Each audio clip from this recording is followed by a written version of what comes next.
La herida abierta de Colombia, un viaje por el conflicto armado y la búsqueda de la paz. Colombia ha sido testigo de un conflicto armado que ha marcado a generaciones enteras.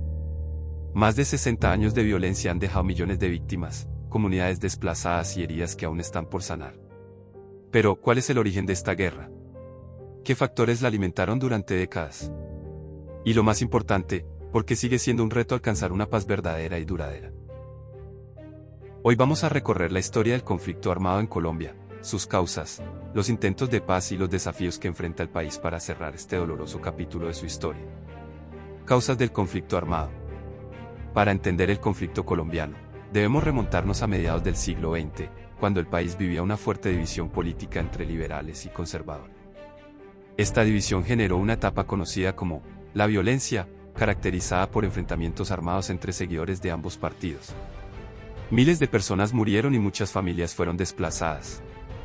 Pero la violencia política fue solo el comienzo. En las décadas siguientes, la desigualdad social, la falta de acceso a la tierra y la pobreza extrema llevaron a la aparición de grupos insurgentes. Organizaciones como las FARC y el ELN surgieron en los años 60 con el discurso de luchar por los derechos de los campesinos y la justicia social. Sin embargo, con el tiempo, estos grupos adoptaron estrategias violentas, incluyendo secuestros, atentados y ataques a la población civil. En los años 80 y 90, el narcotráfico se convirtió en un actor clave en el conflicto. Los carteles de la droga financiaban tanto a la guerrilla como a los paramilitares, intensificando la guerra. Los paramilitares, creados para combatir a la guerrilla, también cometieron masacres y desplazamientos masivos, generando una espiral de violencia que afectó a toda la población. Procesos de paz en Colombia. A lo largo de la historia, varios gobiernos intentaron negociar la paz con los grupos armados. En 1990, el grupo guerrillero M-19 se desmovilizó y se integró a la vida política. En los años siguientes, otros grupos también dejaron las armas, pero la guerrilla de las FARC y el ELN continuaron con su lucha armada. Uno de los procesos más significativos ocurrió en 2016, cuando el gobierno de Juan Manuel Santos firmó un acuerdo de paz con las FARC. Este acuerdo permitió la desmovilización de miles de guerrilleros y su reinserción en la sociedad. Sin embargo, la implementación del acuerdo ha sido lenta y compleja, lo que ha generado desconfianza entre las comunidades. Obstáculos para la paz. Si bien se ha avanzado en la firma de acuerdos, Colombia sigue enfrentando serios obstáculos para consolidar la paz. Uno de los principales problemas es la persistencia de la violencia. Aunque las FARC se desmovilizaron, disidencias de la guerrilla siguen operando en varias regiones.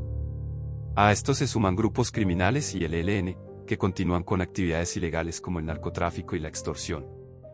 Otro obstáculo es la falta de garantías para las víctimas y excombatientes. Muchas comunidades siguen esperando justicia y reparación por los crímenes cometidos durante el conflicto.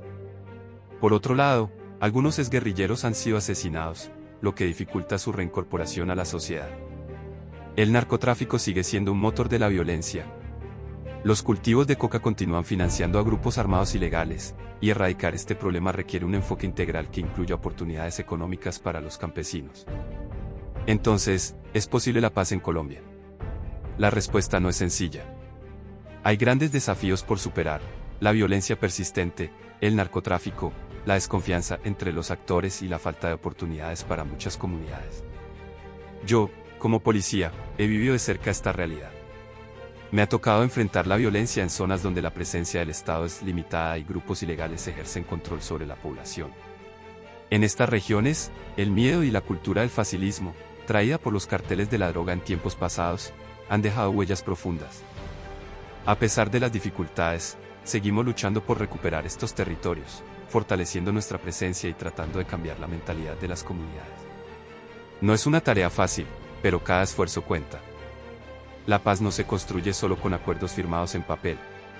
Se construye con acciones, con educación, con oportunidades para quienes más lo necesitan.